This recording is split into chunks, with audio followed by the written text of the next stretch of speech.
Welcome to the KidMin podcast with Dr. Val and Dr. Virginia, where we talk about everything KidMin and pull back the curtain on some of the surprises and challenges in children's ministry that nobody prepares you for. I'm Dr. Val, and together we have over 45 years of experience in children's ministry. I'm Dr. Virginia. Valerie and I met over 10 years ago in our doctoral program at Southeastern Baptist Theological Seminary. We are excited to share with you all the great stuff that we have picked up over the years. We want to minister to you, the children's minister. Welcome, friends. Thank you so much for joining us today. Dr. Virginia, how are you today? I'm doing good. How are you? I'm doing well. I had fun last night. I stayed up much later than I normally do because I hung out with some friends last night. There were 8 of us in high school that were best friends that we did everything together. Most of us have kind of moved to different locations, had moved to different states over the years, and we keep in touch, but we just very rarely ever saw each other because even when those of us who moved away from our hometown would come home for Christmas or for, holidays and things, you're just so busy with family. You're doing family stuff. Yeah. Especially because, being on church staff, it's not like I could get away very easily for a weekend. I could never be gone on a Sunday. So it was really holidays and things that we would come, back into town for. And so like I said, we kept in touch with each other, but we didn't really get to see each other very often. And so when we decided to move back to Cleveland, it was really funny. The very first night we were in town, literally the day that the moving trucks were, in the driveway and we were moving, I got a text from one of my friends that said, "Hey, we're so excited that you're back in Cleveland. And there's 3 of us from the group that get together every month for dinner, and we're getting together tonight. So we would love for you to come." And it just so happened that they were going to be at a Mexican restaurant that was right down the street from our new house. And I was like, "Oh, that would be fun." But, it's our first night here and I've got all the boxes and I was in sweatpants and a t-shirt and it was just a crazy day. And, my husband looked at me and said, "Don't be ridiculous. The boxes will be here. Just go down the street, have dinner, come back." He was like, "It's all good."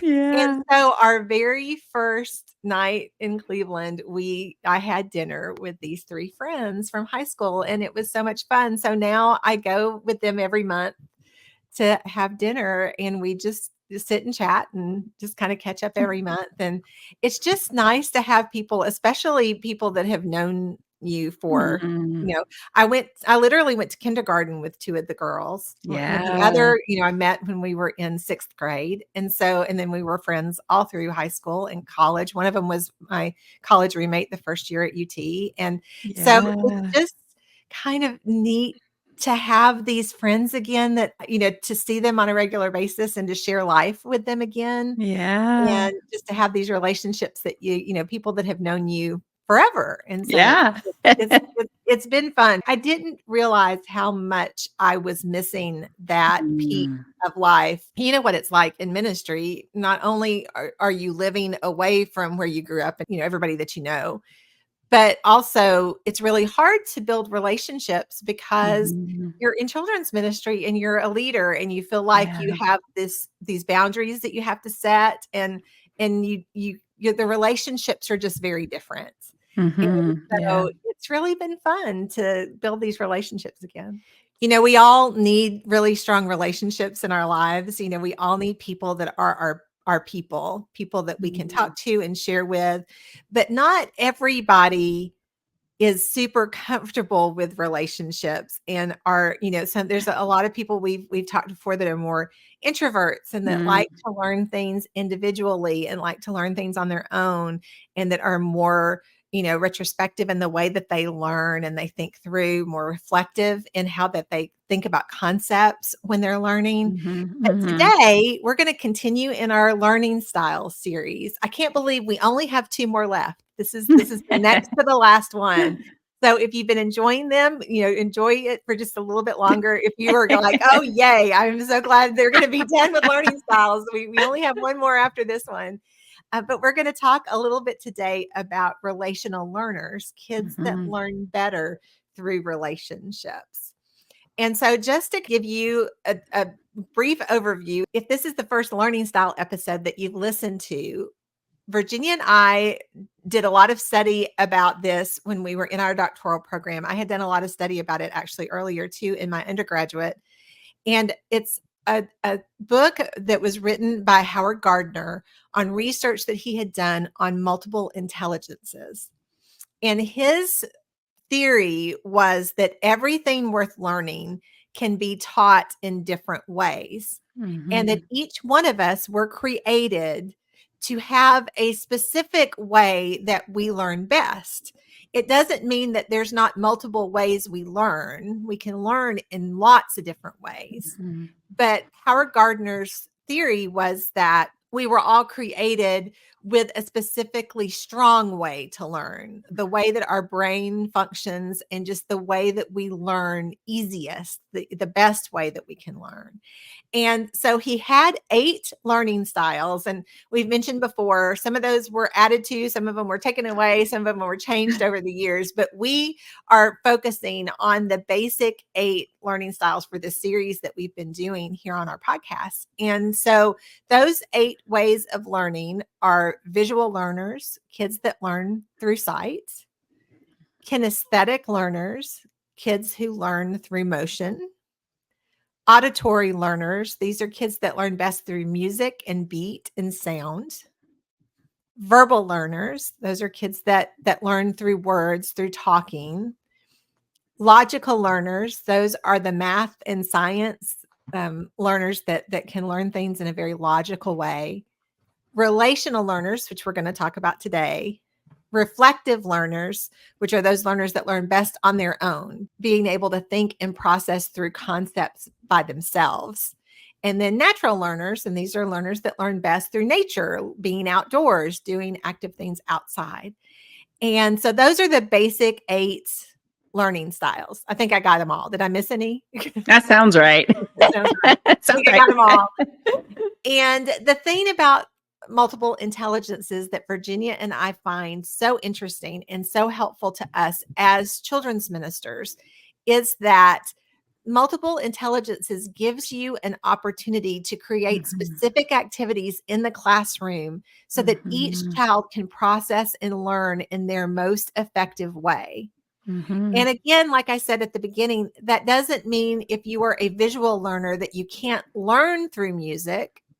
It just means that you process more effectively visually than you will through auditory.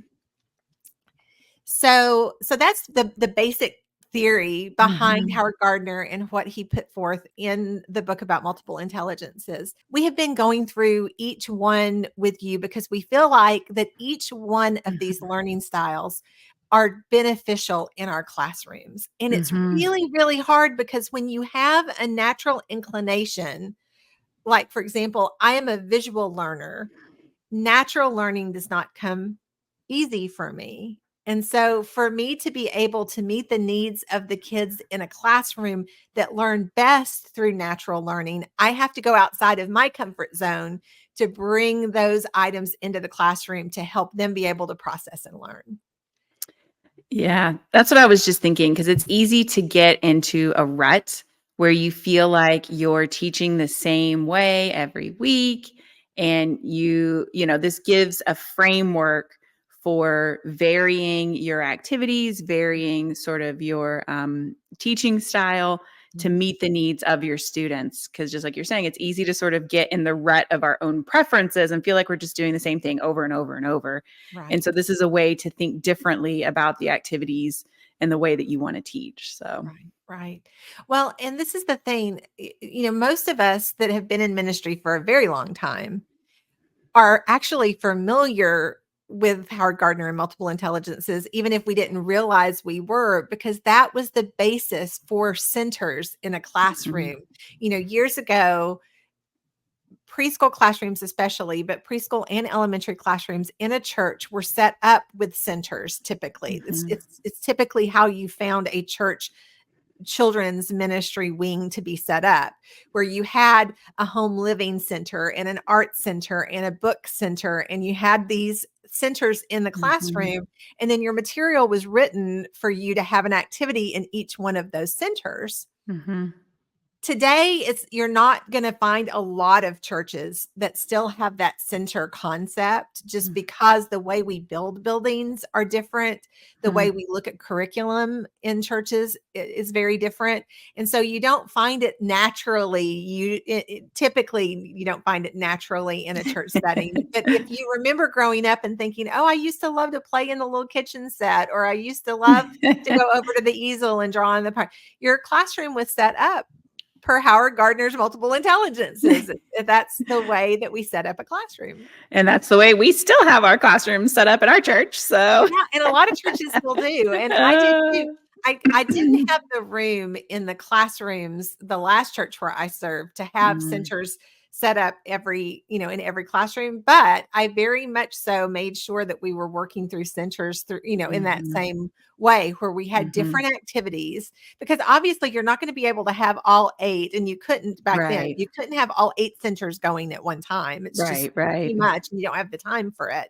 But usually what we would do is to pick 3 or 4 centers for each, Bible study time.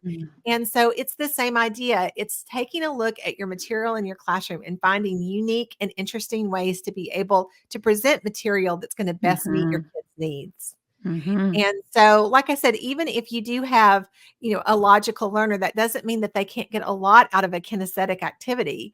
It's just that they are going to connect better with that logical activity. So we want to just keep those kinds of things in mind. One of the things that we've talked about in previous episodes is that it is incredibly important to have relationships with your students when you are teaching a concept, because we do learn best through relationships. We have to trust the person that is speaking. We have to trust that they are telling us the truth. You have to have relationships to be able to really learn and understand. Absolutely. And it's interesting because one of the things that I think, especially post-COVID, that I have seen and I have noticed much more is a push in, curriculum design, in ministry training for very relationally based ministry. I see that in like the training that accompanies some of like the newer curriculums that have come out in recent years, since COVID, being very focused on building relationships. And I think part of that is a reaction to, the isolation of COVID itself, right, and trying to rebuild relationships with kids. I think part of that is a reaction, in some ways, maybe to the culture of ministry, where we would have these sort of big events or, big production value or whatever. And sort of, I think, just sort of this natural pendulum swing back to a focus on relational things. And then I think, COVID sort of sped up maybe that pendulum swing back to the relational end. And so I see, it's just interesting because I see that so much in, the focus of curriculum in training modules and things for, children's ministry and student ministry, just that big focus on relational ministry, building relationships with kids, that I don't think, 10, 15 years ago, I don't think was necessarily a thing at that point. So it's just interesting, all of this that's happening. And just like what you're saying, we all learn in relationships. And on top of that, there are relational learners who learn differently than other learners. And so that relationship is even more fundamental for their learning. Oh, definitely. Well, it was really interesting. Like, if you look at the New Testament and you look at Jesus teaching, you realize that he was building relationships with the people that he was building relationships with the disciples, but he was also building relationships. Like this morning, I was reading the story of Zacchaeus. And, what does Jesus say to him, when he comes down, when he tells him to come down? I'm going to your house today. He didn't just like teach Zacchaeus while he was in the tree and tell him what to do and then keep moving. He actually, went to Zacchaeus's home and, had a meal and actually spent time with him. Mhm. And so it's that idea of, fundamentally we have been created to have relationships. And so fundamentally we learn Mhm. better through relationships because of how the Mhm. trust is built and how that works. And so I love seeing and we even talked, even last week when we talked about teaching difficult Bible stories, we discussed how when we have those challenging moments, the more of a connection we can make with the child, the better a relationship we can have with them, to ask them, so how is your dog? I know your dog was sick. How was the ball game this week? Those kinds of things helps to build a connection with them so that they respond more effectively in a classroom. But like you said, what we're talking about this week specifically is not that big picture relationship that's so important, because it is so important. But we're talking about the kids that specifically learn better through relationships. These are going to be the kids that are very social. They are naturally going to be social people. They are going to naturally gravitate to talking to people, to talking to you, to asking questions, to being in the middle of everything. They value connection because they do value getting to know people. They're the ones, I was talking, one of my friends from dinner last night, she's a teacher, and she was talking about this little boy that on the playground, he when he's running around, he'll just come up to where she sits and sit down beside her and say, "Hey, how you doing? What's going on? Are you having a good day?"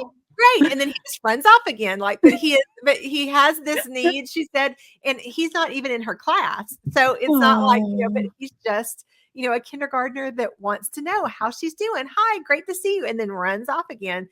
So it's those kids that really, value that connection. When they are learning, it's more meaningful to them. Like learning is meaningful to them because they are listening to you talk. They're asking you questions. It has a deeper meaning to them, more than just the topic that you're talking about. These kids love to be where the action is. And you're always going to find them in the middle of conflict because they enjoy being the peacemaker. Like they want to come in and try to solve, they're the ones that were there that really didn't have anything to do with the conflict. But they're trying to help their friends make up, or they're trying to, they're trying to defend their friend because they saw what happened, or, they're the one that's kind of in the middle of it. They typically have a lot of friends. They tend to know their classmates really well and enjoy, being in groups. They are the kids that really do have a hard time working alone. When you ask for a quiet moment to, to think through a question or to do an activity on their own, they're going to really struggle with that and still want to ask you questions and still want to talk to their friend and still, still want to be moving and talking. They enjoy games and discussion groups because, again, they're active in their conversations with people. They're interacting with people. These are going to be the kids that eventually become people who work with people. So these are like your teachers, your doctors, your nurses, your managers, your social workers. These are the people that enjoy interacting with people. So they don't want to just sit in an office by themselves working on a project. They're going to actually work with people someday. So these are going to be the activities. Those are going to be the vocations that these kids are going to go into. It's funny. And it's like, I sit here and I think about the contrast between my own children, my son and my daughter. My daughter is definitely more reserved. She's definitely more reflective, much more quiet. And whereas our son just kind of has like this running like monologue stream of consciousness at all times. And it's like our poor daughter, it just drives her nuts. She's like, stop talking to me. And I'm like, I know, sweetie. He's just talking. Like, he's just talking. You just got to let him, I don't know. Well, because he is processing things Yes. out loud. And, you have verbal learners that do learn better through talking and processing aloud. But the thing about this is that these kids are the ones that can't just talk to themselves. They need to be talking to someone else.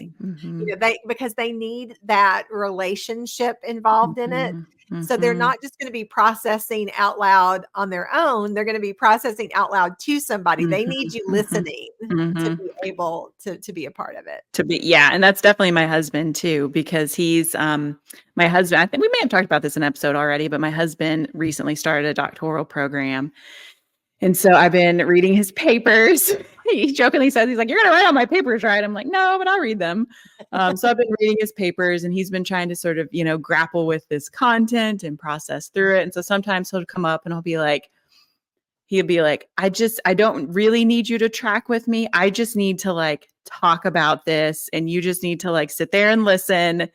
And if you have something that you think of, you can say it. Like, right. So he's definitely like needs to process with another person in a conversation to get those ideas, where he wants them to be, as he's working on his papers and as he's learning all this stuff. So, yeah.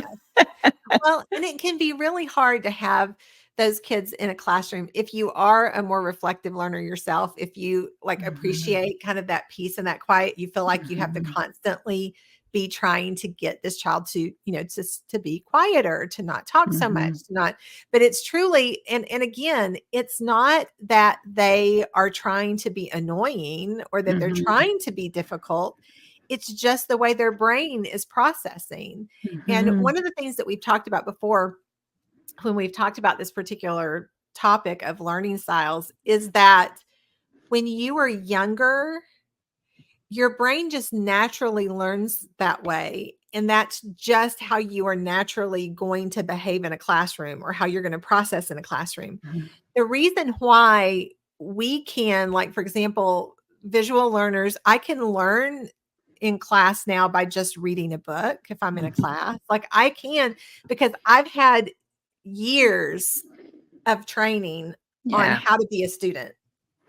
In classes, this is how we, you learn to sit quietly and to take notes, and you learn, because after so long, you have been trained to be able to learn in different ways. Yeah. When you're very young, especially preschoolers, you haven't had that experience yet.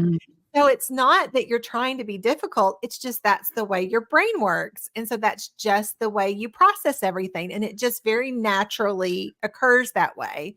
You haven't had the years of training to learn, okay, this is not the time I'm supposed to be talking in class. And so we have to be mindful of that when we are thinking that kids are behaving badly. A lot of times it's just that they're just behaving naturally. It's just how it's just how their brain is wired. And we talked about this in the reflective learner episode about the temptation to put your quiet reflective learner next to your relational learner, because you think that will make your relational learner be quiet if the other kid's not going to engage, when really it just drives both of them nuts. Because neither of them are having their needs met. The reflective learner keeps getting interrupted, and that's frustrating. The relational learner doesn't have anyone, to process that with. Yes. And so really it just makes things worse for the both of them. And that's, obviously not what we want, but that there's that temptation to put the most talkative kid next to the quietest kid. And that maybe isn't what's best. It is definitely not what's best. Not for anyone, not for you, not for them, not for the rest of the class. It's just not going to be helpful.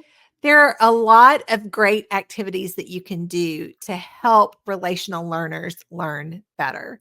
And I think that is one of the things that's really great with this particular learning style, is that a lot of the activities that were given in material, when you're looking through your material for your Bible study for kids, it's going to have a lot of these activities, because we're kind of, like you said, we're a lot of, especially material now, is very geared towards relations. So this one's not as hard, I don't think, to integrate the activities into the classroom.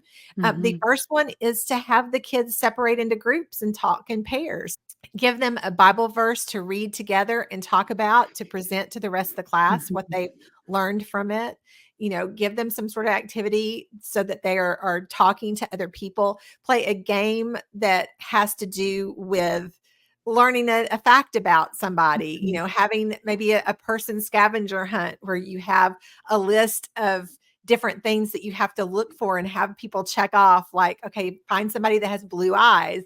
Find somebody that's wearing tennis shoes, find, those kinds of things. Find somebody that has a dog, those kind of like scavenger hunts to get to know you games are going to be really exciting for these kids because they want to get to know people and they want to learn more about them. And so it gets them moving, it gets them talking. Another great game for them is musical chairs, board games, games that include more than just one or two people, any kind of group game that you can do. One of my favorite games, and I know I've talked about it on other episodes before because it's one of my very favorite games, is Silent Ball. And it's that game that I've talked about before where all the kids stand in different places around the room. You have a koosh ball or a soft ball, and you have them toss the ball to somebody, and then you ask that person a question or a review question or some sort of activity that you have them do. But again, it's one of those games that you can actually just apply to any story or any situation. Yeah. Sort of like maybe a Four Corners game, what you're doing is you're coming up with activities that are going to be group games, group things that you can do. And that's what's going to engage those students. That's what's going to spark their minds working. Doing classroom dramas or acting out situations where you have costumes and things where they can actually act out the Bible story, or where they can act out a situation like, how can we be kind to a friend on the playground? When you're talking about kindness, and then have them, act that situation out. Any kind of activity that requires that, performance and getting up in front of people and talking. Drama and role play and performing. Yes. They are going to enjoy all of that. Yeah. So, one of the great things that you can do with these kids is to pair them with a new student or pair them with another student to be a mentor. So in other words, if you have somebody that's come into your group and they're brand new and you want them to feel included, these are going to be the kids that are going to say, here, I'll show you where our art supplies are. I'll show you where the blocks are. Come play with me in this area for today. Like they're going to enjoy being able to do that. They're going to enjoy that interaction.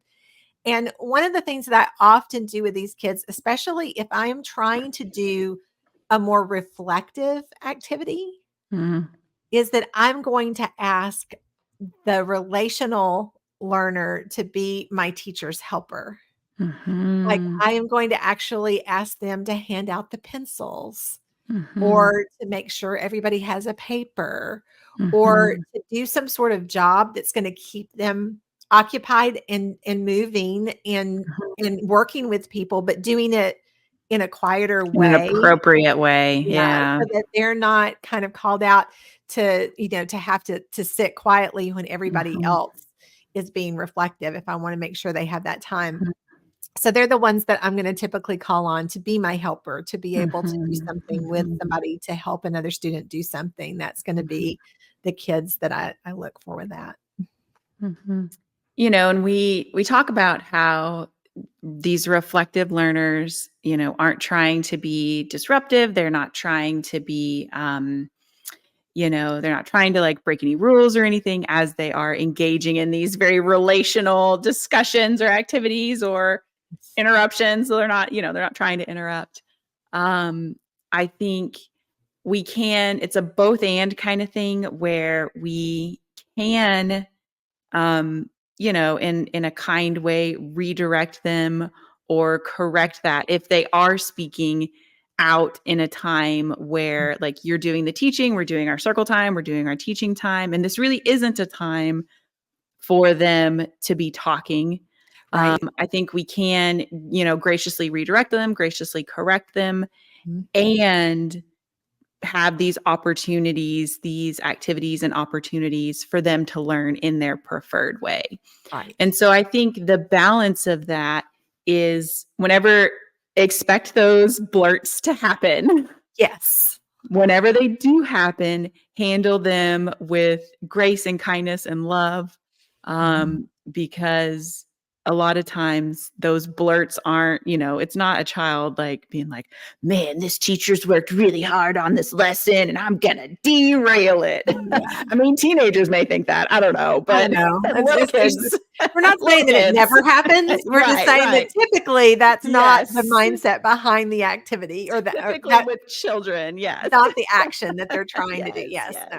Typically with children, that's not the case. Right. And so handling those interruptions with just grace, still correcting the behavior while we also plan opportunities for these children to be able to have those conversations in constructive and guided ways. And so I think it's a both and kind of situation. Sure. Well, and that's one of the things that we've talked about before. It's not that each child can only learn in their one specific way. So we want to encourage downtime for those kids that are relational. We want to encourage solo activities so that they can have a variety of things. But what we are saying, though, is that if they are having a particularly difficult day in class, that is something that you do need to be mindful of, is that that may just be that they have hit their limit of downtime, or they may have hit their limit of being on their own, or, and so I think one of the things that we really want to make sure that we do is that we watch for listening fatigue when you're in a group setting. If you have had them sitting and listening to you for too long, you can start to see that in the fidgeting that happens and the glazed eyes, the space cadets. They start looking for ways to distract themselves because they just have, because we remember our rule that we talk about all the time. You should be talking the number of minutes of how old they are. So if they are 7 years old, that gives you 7 minutes to tell the Bible story. And that's really all you got. That you're going to start seeing the listening fatigue if you're hitting it much longer than that. So you want to make sure that you've prepared by breaking up that time. That doesn't mean that your Bible story might not take longer than 7 minutes to tell. It's just, you're going to need to break up that Bible story by asking some questions, giving them an activity, having something that you do, and then come back to finish it, because they are going to start to get very stressed out after a little while of listening for that long. And so you really do want to pay especially close attention to the relational learners for that, because they are, even though they are learning something from you, they're not interacting with you. They're just listening to you. Part of how relational learners process is by the interaction. They need to talk back and get that two-way conversation going. And so they're going to struggle. Dr. Virginia already mentioned we don't want to pair them with a reflective learner. And we're not saying never. We're not saying that if you have them in pairs for a short activity, that a reflective learner and a relational learner can't be together for that. We're just saying, especially if you are in a classroom setting and you are trying to, find the best way for people to sit in the classroom, a reflective learner sitting for a long period of time by the relational learner is never going to work out well. Right. Yes. Please do not permanently seat them next to each other.